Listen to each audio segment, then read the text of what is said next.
Hello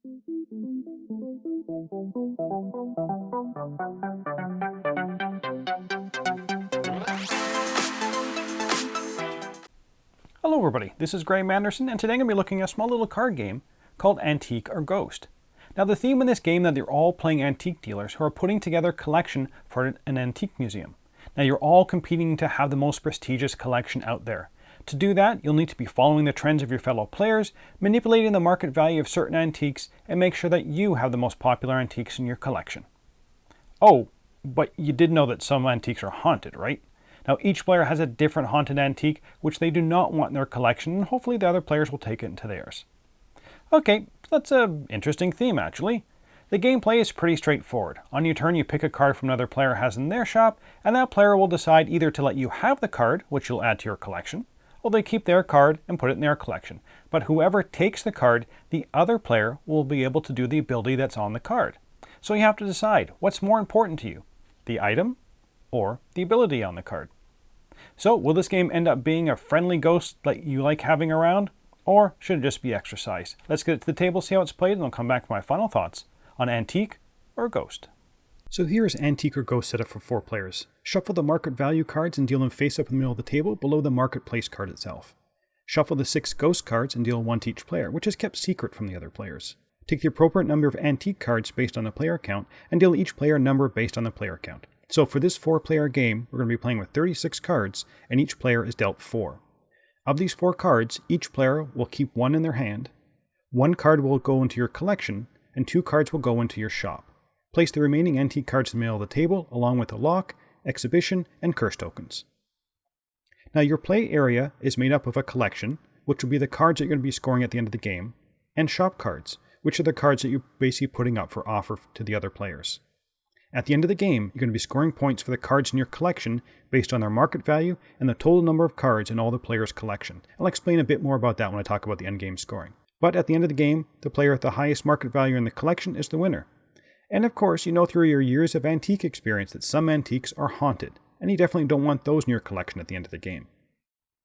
Each player will be taking turns until all players have either 5 cards in their collection, or there's no cards left in the antiques pile, or no cards left in people's shops. On a player's turn, they will first start by drawing cards into their hand equal to the difference between the number of cards in their shop and the required inventory. For a 4-player game, that required inventory is 2. You will then play cards from your hand to your shop until you have the required inventory. So let's say this player only had 1 card in their shop. They would draw 1 card into their hand, then play 1 card from their hand to their shop, so they now have the required inventory in their shop. The active player will then barter. They will choose a card in another player's shop. They cannot pass on this, and they cannot choose a card from their own shop. The owner of the card will then have a choice. They can either give up the card and use the card's ability, or they can keep the card for themselves and add it to their collection, but the active player will use the card's ability. So, whomever takes the bartered card will add it to their collection, and the other player will use the card's ability. Let's have a quick look at the card abilities. The book ability allows you to draw an antique card into your hand. The ring allows you to move a market value card 1 or 2 spaces to the right. The doll allows you to move a market value card 1 or 2 spaces to the left. Cutlery allows you to remove a card from your collection back into your hand, then move a card from your hand to your collection.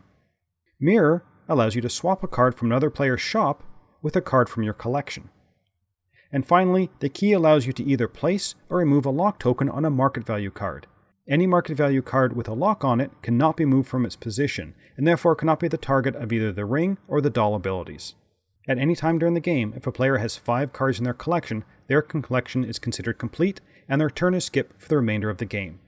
They will take the lowest number exhibition token left. The earlier you complete your collection, the more points you're going to get at the end of the game. Other players can still take from their shop, but the player with a complete collection cannot use special abilities of the cards taken after their collection is complete, and they will not be restocking their shop on their turn. The game ends when all players have 5 cards in their collection, or there are no more cards in player's shop that can be chosen during the barter step, or there are no more cards in the antique deck when a player ends their turn. When the game is ended, we move to final scoring. The first thing the players do is reveal their ghost card. Any antique in their collection that matches their ghost card is discarded from their collection. If the ghost card matches the leftmost market value card, they must also take a curse token. Next, each player calculates their collection's worth. Each card's worth is calculated by the position in the market value, plus the total number of that card across all players' collections. So this card here, because there are a total of 4 of them across all the players' collections, and the market value is +2, each card is worth 6 points. So this player is going to get 12 points because they have 2 cards, and these 2 players will get 6 points each. Do this for all the cards, then you add the tokens, and the token values were changed based on the player count. But for this 4-player game, a curse token is worth -4 points, and the person who took the 1 exhibition token will get 6 points, second will get 3 points, and the third will get 1 point. Add up all your points, and the player with the most points is the winner. Let's get back to see what I thought about Antique or Ghost. So, theme and components. The theme on this one is kind of fun and different. It's sort of carried through the gameplay as well. I mean, there's your collection that you're building up and your shop where the other players come to buy your wares. And you can actually decide not to sell them that card. The whole market value made some sort of sense as I equated it to either the market value of how much people wanted to see your antiques or how much they were worth. The supernatural aspects of the game may not have been the great thematic choice, and I felt that that side didn't work well. But overall, an interesting theme pulled off reasonably well. As for the components, it's just some cards and a few tokens. Now, I really did not like the art on these cards, but of course, art is subjective, but for me, it's a hard pass on this art. The iconography across the bottom of the cards did take a little getting used to, but you pick it up relatively soon. The rules are pretty good, but may have suffered from some translation strangeness. Now, my copy came with the original rules, but the English rules are available at Board Game Geek, and I think they are the official English rules. On to the gameplay. I like the idea of the game. You're starting a collection based on the current market value and trying to build up your collection all the while, you're manipulating that market. The supernatural side felt almost tacked on, and it was reasonably easy at 4 players anyway to make sure your ghost was not in the leftmost position, so you didn't have to take the curse token. It was also easy enough to make sure you had no haunted cards in your own collection, so really not sure what this added to the game. The one key mechanism that made this game interesting for me and fun was the decisions you made on your turn. What card do I want from the others that is in someone else's shop? Or maybe just important, which ability do I want to trigger? You have to look at other people's collection to try and second guess what they would want from the card. And I enjoyed that. I thought that was kind of the interesting one-note hook for this game. I also enjoyed the race to the finish first. Being the first player to complete their collection can't be overlooked, so you don't want to leave it too long. But going out too early leaves the market value up to the other players, and they could maybe purposefully tank your collection.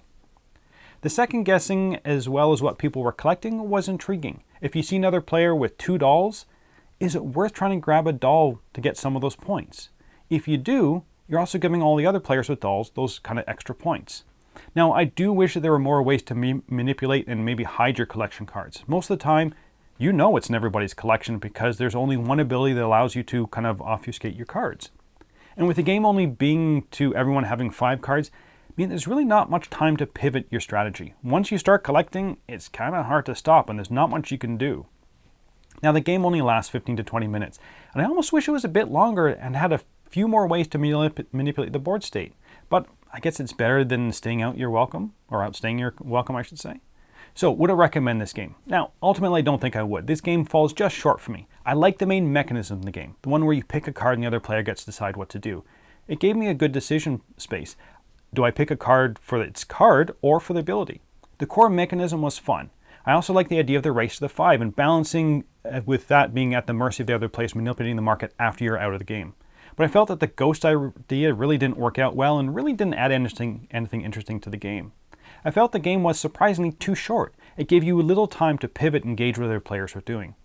I also didn't like the art in this game, and after playing the game a few times, I kind of felt like I'd seen everything this game had to offer and nothing to bring me back.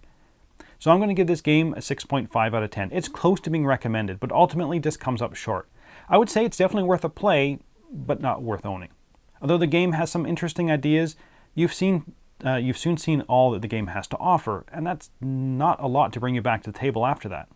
Unfortunately, that's it for the moment. Until next time, thanks for watching.